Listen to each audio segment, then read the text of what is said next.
കർത്താവിൻ്റെ പരിശുദ്ധമായ നാമം വാഴ്ത്തപ്പെടുമാറാകട്ടെ. അനുഗ്രഹീതമായ ഈ നല്ല പ്രഭാതത്തിനായിട്ട് കർത്താവിന് സ്തോത്രം ചെയ്യുന്നു. ഈ പ്രഭാത സന്ദേശം കേൾക്കുന്ന എല്ലാ പ്രിയപ്പെട്ടവർക്കും വീണ്ടും വരുന്നവനായ ക്രിസ്തുയേശുവിൻ്റെ നാമത്തിൽ എൻ്റെ പ്രഭാത വന്ദനങ്ങളെ ഈ നിമിഷം അർപ്പിക്കുകയാണ്. പ്രാർത്ഥനയോടും ദൈവാശ്രയത്തോടും കൂടി ഈ സന്ദേശത്തിലേക്ക് നിങ്ങൾ ശ്രദ്ധയെത്തിരിക്കുന്നു. മത്തായി എഴുതിയ സുവിശേഷം 24-ാം അധ്യായം അതിൻ്റെ 44-ാമത് വാക്യം. അങ്ങനെ നിങ്ങൾ നിലയ്ക്കാത്ത നാഴികയിൽ മനുഷ്യപുത്രൻ വരുന്നതുകൊണ്ട് നിങ്ങളും ഒരുങ്ങിയിരിക്കും. ഈ കാലത്തിൻ്റെ ഏറ്റവും അധികം ശ്രദ്ധേയമായി കേൾക്കേണ്ട അല്ലെങ്കിൽ ദൈവമക്കൾ തിരിച്ചറിയേണ്ട ഏറ്റവും പ്രധാനപ്പെട്ട ഒരു കാര്യമാണ് കർത്താവിൻ്റെ രണ്ടാമത്തെ വരവ്, വേഗപ്രത്യക്ഷത എന്ന് പറയുന്ന വിഷയം. നമ്മളെല്ലാവരും കേൾക്കുന്നതാണ് അല്ലേ? ഈ കാലങ്ങളിൽ നടക്കുന്ന സംഭവങ്ങൾ, ആനുകാലിക സംഭവങ്ങൾ, ലോകത്തിനും നമ്മുടെ രാജ്യത്തുൾപ്പെടെ നടക്കുന്ന സ്തോത്രം ഇന്നുള്ള ക്ഷാമങ്ങൾ, മഹാമാരികൾ, പ്രകൃതിക്ഷോഭങ്ങൾ, സ്തോത്രം കോവിഡ് പോലുള്ള പകർച്ചവ്യാധികളൊക്കെ ഇന്ന് ലോകത്തിൽ നടമാടിക്കൊണ്ടിരിക്കുന്ന ഒരു കാലത്താണ് നമ്മൾ ജീവിക്കുന്നത്. ഇതെല്ലാം നമ്മൾ കാണുമ്പോൾ, കേൾക്കുമ്പോൾ ഒരു കാര്യം തിരിച്ചറിയണം: നമ്മുടെ കർത്താവിൻ്റെ വരവ് വേഗത്തിൽ സംഭവിക്കാൻ പോവുകയാണ്. എന്താണ് അതിൻ്റെ അടയാളം? നമുക്കിത് ആർക്കും ഗ്രഹിക്കാൻ കഴിയാത്തൊരു വിഷയമെന്ന് നമുക്ക് തിരിച്ചറിയണം. യേശുവിന് പോലും ഇതറിയത്തില്ലെന്നാണ് മത്തായി സുവിശേഷം 24-ാം അധ്യായത്തിൻ്റെ 36-ാമത് വാക്യത്തിൽ പറയുന്ന ആ നാളും നാഴികയെ സംബന്ധിച്ച് എൻ്റെ പിതാവ് മാത്രമല്ലാതെ ആരും സ്വർഗത്തിലെ ദൂതന്മാരും പുത്രനും കൂടെ ഇത് അറിയുന്നില്ല. അപ്പോൾ ഇവിടെ ഒരാളുടെ അറിയാമെന്ന് വിചാരിച്ചു കഴിഞ്ഞാൽ ഇതൊരിക്കലും സാധ്യമല്ല. സ്തോത്രക്കാർ ബൈബിൾ ഇങ്ങനെയാണ് പറയുന്നത്: ദൂതന്മാർക്ക് ഇത് അറിയത്തില്ല, പുത്രനായ ക്രിസ്തുവിന് പോലും ഇത് അറിയത്തില്ല, പിതാവ് ദൈവത്തിനല്ലാതെ ഈ കാര്യത്തെക്കുറിച്ച് വേറൊരു അറിവും നമുക്കില്ല. പക്ഷേ നടക്കുന്ന സംഭവങ്ങൾ അത് തിരുവചനത്തിൽ രേഖപ്പെടുത്തിയതാണ്. സ്തോത്രം. നോഹയുടെ കാലം പോലെ ഒരു കാലം വരും.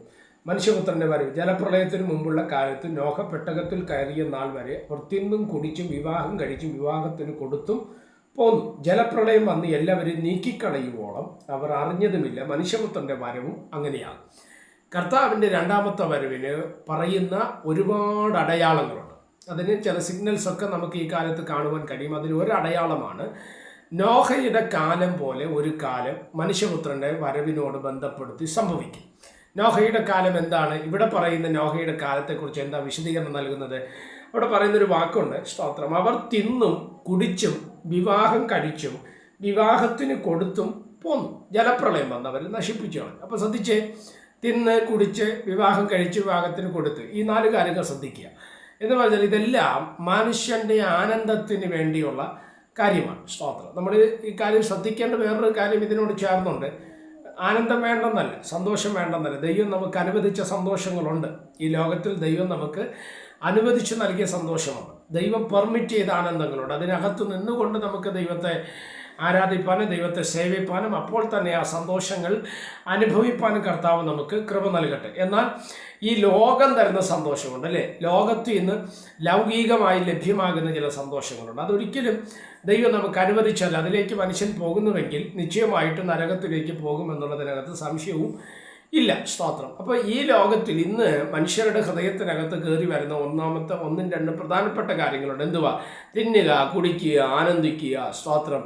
ഭൗതികമായ സന്തോഷങ്ങൾ, ഭൗതികമായ ആനന്ദങ്ങൾ, ഇതൊക്കെ അനുഭവിച്ച് മുന്നോട്ട് പോകുക എന്നുള്ളതിൽ കവിഞ്ഞ് ദൈവത്തോട് അടുക്കുവാനോ ദൈവത്തോട് പ്രാർത്ഥിക്കാനോ ദൈവസന്നിധിയിൽ ഇരിക്കാനോ, സ്തോത്രം, ദൈവസന്നിധിയിൽ ഇരുന്ന് സമയം ചെലവഴിച്ച് ദൈവത്തോട് കൂടെ വസിക്കാനൊന്നും കഴിയാത്തൊരു രീതിയിലേക്ക് ഇന്നത്തെ തലമുറ മാറുമ്പോൾ ഒരു കാര്യം നിങ്ങൾ തിരിച്ചറിയുക: അല്ല, സ്തോത്രം, നമ്മുടെ കർത്താവിൻ്റെ വരവ് ഏറ്റവും അടുക്കൽ സംഭവിക്കുകയാണ്. സ്തോത്രം.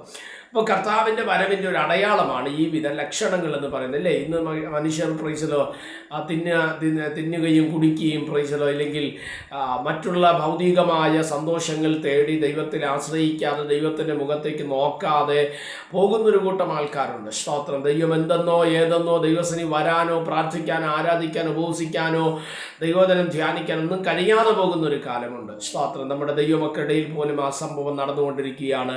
ചില വിശ്വാസത്തിൽ നിന്ന് മാറുന്ന ഒരു തലത്തിലേക്ക് വരുന്നു, വിശ്വാസത്യാഗം സംഭവിക്കുന്നു. ഇതെല്ലാം വിളിച്ചറിയിക്കുന്ന ഒരു കാര്യമുണ്ട്: നമ്മുടെ കർത്താവ് വരാൻ പോകുകയാണ്. എന്നെ ശ്രദ്ധിക്കുന്ന ദൈവമക്കളോട് ഞാൻ ആ കാര്യം, ആ വാക്കിലേക്ക് അങ്ങനെ വരും. നമ്മൾ നനയ്ക്കാത്ത നാഴികയിലാണ് കർത്താവ് വരുന്നത്. അതുകൊണ്ട് നിങ്ങൾ എന്ത് ചെയ്യണം? ഒരുങ്ങിയിരിക്കണം. എന്നെ കേൾക്കുന്ന പ്രിയ പ്രിയമുള്ളവരെ, കർത്താവ് വരാറായി. നമ്മൾ ഒരുങ്ങിയിട്ടുണ്ടോ? നമ്മുടെ ജീവിതം ഒരുങ്ങിയിട്ടുണ്ടോ? നമ്മുടെ ആത്മീക മേഖലകൾ ഒരുങ്ങപ്പെട്ടിട്ടുണ്ടോ? വിശുദ്ധിയോടെ, ദൈവകൃപയോടെ, പ്രാർത്ഥനയോടെ ആത്മീക അന്തരീക്ഷത്തെ കീപ്പ് ചെയ്തുകൊണ്ട് മുന്നോട്ട് പോകാൻ നമ്മൾ ശ്രമിച്ചാൽ അത് നമ്മുടെ ജീവിതത്തിനകത്തൊരു അനുഗ്രഹമായി മാറുവാൻ തക്കവണ്ണം ഇടവരും. സ്വർഗം അതിനായിട്ട് നമ്മളെ സഹായിക്കട്ടെ. പ്രാർത്ഥിക്കാം. പരിശുദ്ധനായ ദൈവമേ, സ്വർഗീയ നല്ല പിതാവേ, സന്ദേശത്തിനായിട്ട് സ്വാഗതം. സന്ദേശം കേൾക്കുന്ന എല്ലാ പ്രിയപ്പെട്ടവരെ തൃക്കരങ്ങൾ തരികയാണ്. അവിടെ നിന്ന് ചെറുകടി മറയ്ക്കുകയും സഹായിക്കുകയും ചെയ്യും. സന്ദേശം അനേകർക്ക് അനുഗ്രഹവും ആശ്വാസവുമായി മാറുവാൻ സ്വർഗം ഇടവരുത്തും. എല്ലാ മഹത്വം കർത്താവിന് യേശു ക്രിസ്തുവിൻ്റെ അധികാരമുള്ള നാമത്തിൽ പ്രാർത്ഥനകളെ കേൾക്കണം. സ്വർഗീയ നല്ല പിതാവേ, ആമേൻ. എല്ലാവരെയും ദൈവം അനുഗ്രഹിക്കട്ടെ. God bless you.